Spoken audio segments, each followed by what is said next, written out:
Hello student. तो चलिए आज पढ़ते हैं chapter 2 polynomial from class 10th। ठीक है। और इसमें कुछ बेसिक्स क्या क्या होता है, जैसे कि आपको जानना चाहिए कि what is algebraic expression and what is polynomial, terms, coefficient, constant, variables, degree of polynomial. ठीक है, टाइप्स ऑफ पॉलिनोमियल, क्योंकि आपने पढ़ा होगा पॉलिनोमियल चैप्टर क्लास 9 में भी होता है, क्लास 8 में भी हम इसके बारे में पढ़ते हैं बेसिक। और वो यही सब होता है कि हम पॉलिनोमियल्स के नेमिंग करते हैं by according to term wise, according to its degree wise.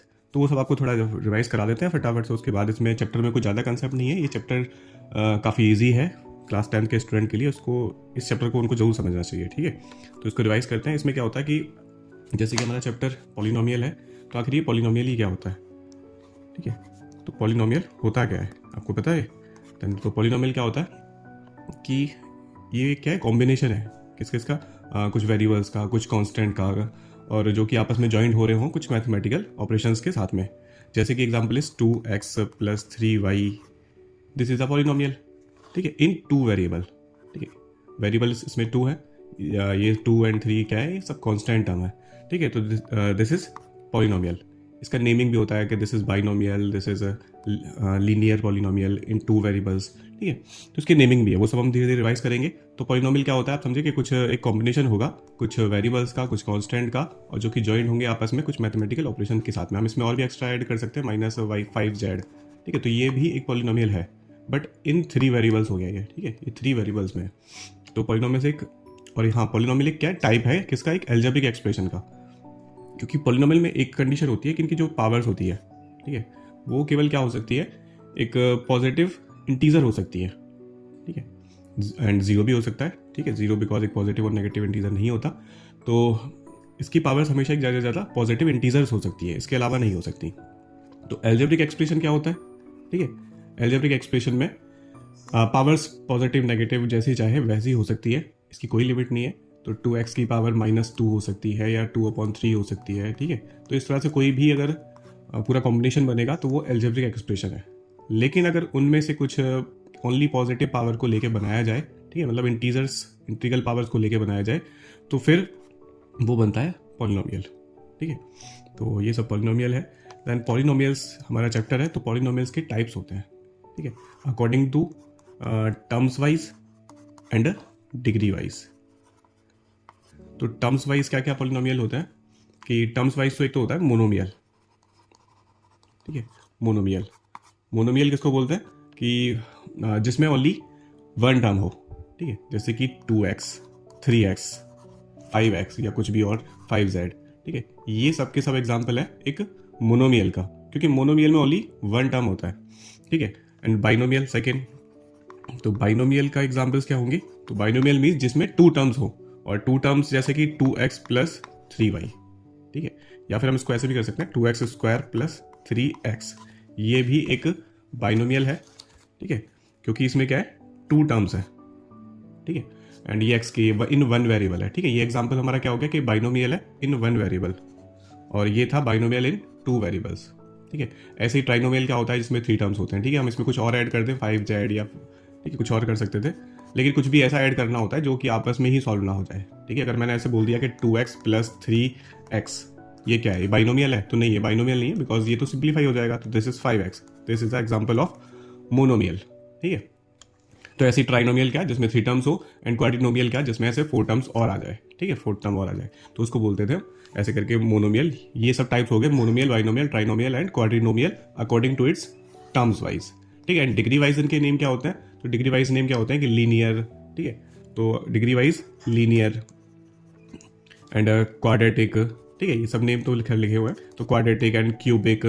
ठीक है, एंड क्वाड्रिक बोल सकते हैं। ठीक है, तो क्वाड्रिक, ये सब क्या है अकॉर्डिंग टू डिग्री वाइज। जैसे लीनियर का एग्जाम्पल क्या हो गया, तो लीनियर का एग्जाम्पल हो सकता है कि जैसे कि 2x, इसमें हमें ध्यान क्या रखना है कि इसकी डिग्री 1 रहनी चाहिए। ठीक है, 2x + 3y, ये एक लीनियर है क्योंकि हमने इसकी डिग्री कितना रखी है, 1।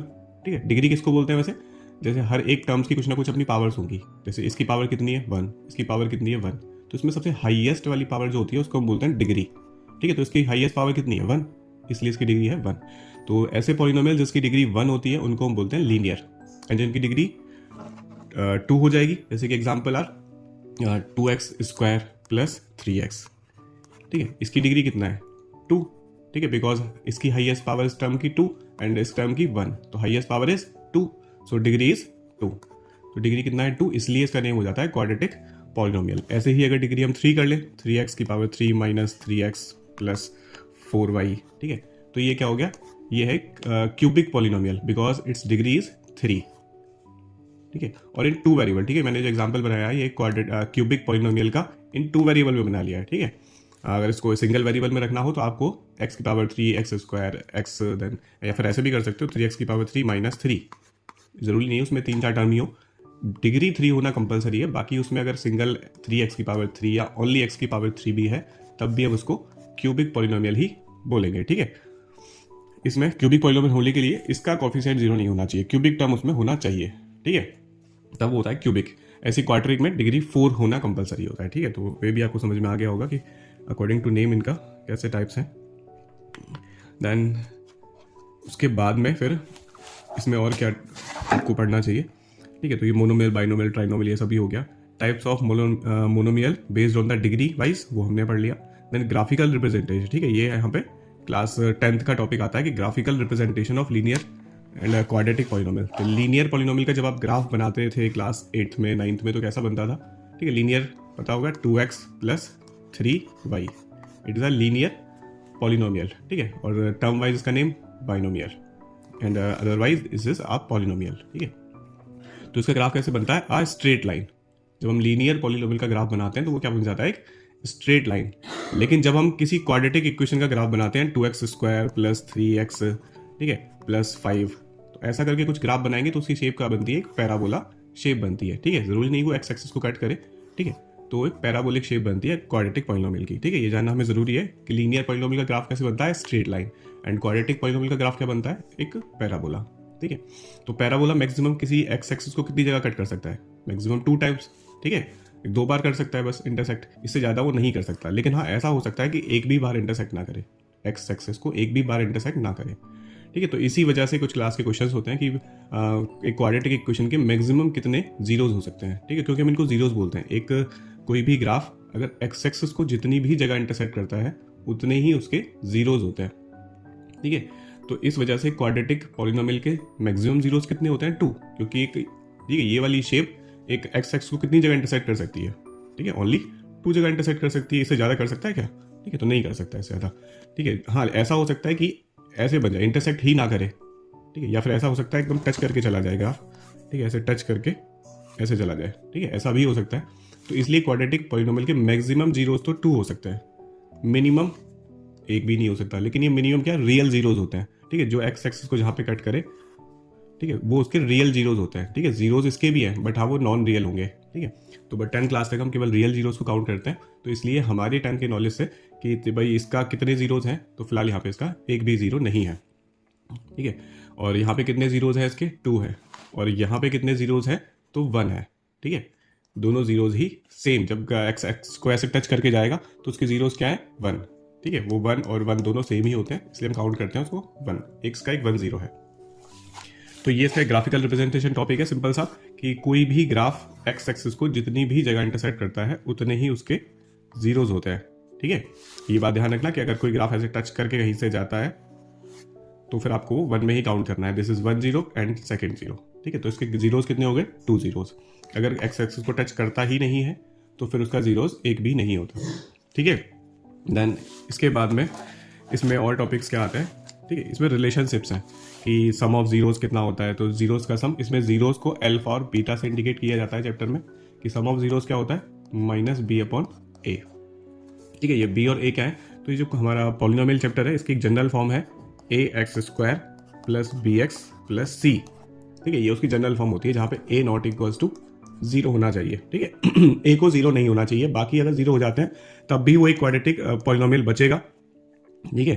तो इसमें सम ऑफ जीरोज क्या होता है, अल्फा + बीटा = -b/a, जो भी आपके जीरोज, ठीक है, एक्स एक्सिस, उससे क्या समझ सकते हैं कि कोई ग्राफ ने जहाँ पे उसको एक्स एक्सिस को टच किया होगा वही उसके क्या होंगे, जीरोज। हम इन जीरोज को क्या करते हैं, एल्जेब्रिकली निकालते हैं। जैसे कोई भी क्वाड्रेटिक इक्वेशन आ जाए 3x² - 4x, बोला इसके जीरोज निकालिए, तो हम इसको सिंप्लीफाई करने का अपना तरीका है, ठीक है। ये तो क्वेश्चन है कि हमने x कॉमन ले लिया, देन 3x - 4, तो एक बार x को 0 के इक्वल रख दिया, ठीक है, एक 0 तो ये आ गया, उसके बाद 3x माइनस 4 इसको 0 के इक्वल रख दिया, तो x 3x is equal to 4, then x की वैल्यू आ गई 4/3। तो ये भी इसके जीरोज होते हैं, तो जीरोज निकालने का तो तरीका है बाई फैक्टराइजेशन, ठीक है। बाकी आपको रिलेशनशिप याद रखना चाहिए कि alpha plus beta is equals to minus B upon A, and second relation is alpha beta is equals to C upon A, ठीक है। These our relationship. क्वेश्चन ऐसा ही आता है कि पहले तो फैक्टराइज करिए, उसके बाद रिलेशनशिप वेरीफाई करके दिखाइए, ठीक है, क्वाड्रेटिक इक्वेशन। वैसे तो क्यूबिक का रिलेशंस भी होते हैं। तो क्यूबिक इक्वेशन की जनरल फॉर्म क्या होती है, जैसे कि ए एक्स की power 3 and plus B x square plus c x plus d, इसमें a not equals to 0। A 0 नहीं हो सकता, क्योंकि भाई क्यूबिक होने के लिए ए को तो 0 हो गया तो 0 से मल्टीप्लाई हो गया, ये भी 0 हो जाएगा, इसलिए ए 0 नहीं हो सकता, बाकी कोई भी 0 हो जाए तो चलेगा, ठीक है। अब इसके रिलेशनशिप भी क्या होते हैं कि alpha plus beta plus gamma. Alpha beta क्या, गामा क्या है, जीरोज, ठीक है। एक क्यूबिक इक्वेशन के जीरोज कितने होंगे, मैक्सिमम 3 जीरोज, ठीक है। तो इसके 3 जीरोज होते हैं। तो alpha plus beta plus gamma means sum of zeros is equal to, इसका भी माइनस बी अपॉन ए ही होता है, बट यहाँ पे बी की वैल्यू क्या होती है, कोफिशिएंट ऑफ एक्स स्क्वायर, ठीक है। जो पहले था क्वाड्रेटिक इक्वेशन थी उसमें A X square plus B X plus C में, वहां पे बी क्या था, कोफिशिएंट ऑफ एक्स, ठीक है। लेकिन यहाँ पे क्या होता है, b coefficient of x square, ठीक है। तो आपको जनरल फॉर्म याद होगी तो एबीसी पता होगा कि क्या होंगे। देन उसके बाद में alpha beta plus beta gamma and gamma alpha, ठीक है। ये क्या है, जीरोस का सम है, लेकिन एक दूसरे का एक बार प्रोडक्ट करने के बाद में, ठीक है। ये भी एक रिलेशन है, तो इसका क्या होता है, सी अपॉन ए, ठीक है। सी यहाँ पे क्या है, तो कोफिशिएंट ऑफ एक्स, एंड अब ए क्या है, कोफिशिएंट ऑफ ये एक्स क्यूब, ठीक है। मीन्स इसको क्या बोलते हैं, क्यूबिक टर्म। तो क्यूबिक टर्म वाला कोफिशिएंट, ये क्वाड्रेटिक टर्म, ये लीनियर टर्म, ये constant term. And last relation क्या होता है इसका, alpha beta gamma means product of its zeros, तो माइनस डी अपॉन ए, ठीक है। डी क्या है वो आपको दिखाई दे रहा होगा, डी क्या होता है इसमें, कांस्टेंट वाला टर्म, ओके। तो इसमें रख के अपना वेरिफिकेशन हम करते हैं। एंड इसमें एक फॉर्मूला और याद रख सकते हैं कि इसमें क्वेश्चंस दो ही तरीके के क्वेश्चंस हैं इस चैप्टर में अपने, कि या तो वो हमसे कोई पॉलिनोमियल दे के बोलता है कि फैक्टराइज करिए एंड उसके रिलेशनशिप वेरीफाई करिए, या फिर इसके अलावा क्या होता है कि हमें जीरोस पहले से गिवन हो कि एक्स की वैल्यू 4 है, देन ठीक है, एक्स 4 इज जीरोस, देन 5 है, ठीक है। एक्स की वैल्यू 4 एंड 5 है, मतलब 4 और 5 यहाँ पे क्या है, जीरोस है। तो आप क्वाड्रेटिक पॉलिनोमियल को पता करिए, ठीक है। अगर जीरोस पता है तो क्वाड्रेटिक पॉलिनोमियल को पता करिए, ठीक है। तो फिर हम कैसे पता करते हैं उसके लिए, सीधा एक फॉर्मूला याद कर लेते हैं कि x square minus alpha plus beta and plus alpha beta, ठीक है। इस फॉर्मूले में वैल्यू पुट करके, मान लो ये सब क्या है, जीरोज है, ठीक है। अल्फा ये है, बीटा ये है, तो फिर हम यहाँ पे पुट कर देते हैं कि भाई अल्फा प्लस बीटा कितना हो गया, 9। तो इक्वेशन क्या बन गई, x square minus 9x and plus alpha beta, मतलब इनकी दोनों की मल्टीप्लाई, तो 5 4 जाए 20, तो क्वाड्रेटिक इक्वेशन इज दिस, ठीक है। तो ऐसे करके हम उसमें क्वाड्रेटिक इक्वेशन बना लेते हैं, ठीक है। बुक में ऐसे क्वेश्चन है लेकिन कि वो पहले से ही हमको सम ऑफ जीरोस देता है, हमें सम करने की जरूरत नहीं होती। तो उस बात को केयरफुली पढ़ लेना कि आपको गिवन क्या है। अगर गिवन आपको सम ही है तो आप डायरेक्ट वैल्यू पुट कर दोगे, लेकिन अगर आपको सम ऑफ जीरोस ऐसे गिवन नहीं है, ओनली जीरोस गिवन है, तो आपको सम करना पड़ेगा, ठीक है। तो यही इस चैप्टर के कंसेप्ट से, अगर आपको ये सब आता है अच्छे से, तो आप चैप्टर 2 के क्वेश्चंस एनसीईआरटी की तो आराम से अटेम्प्ट कर ही सकते हो। ओके, थैंक यू स्टूडेंट, आज के लिए इतना ही।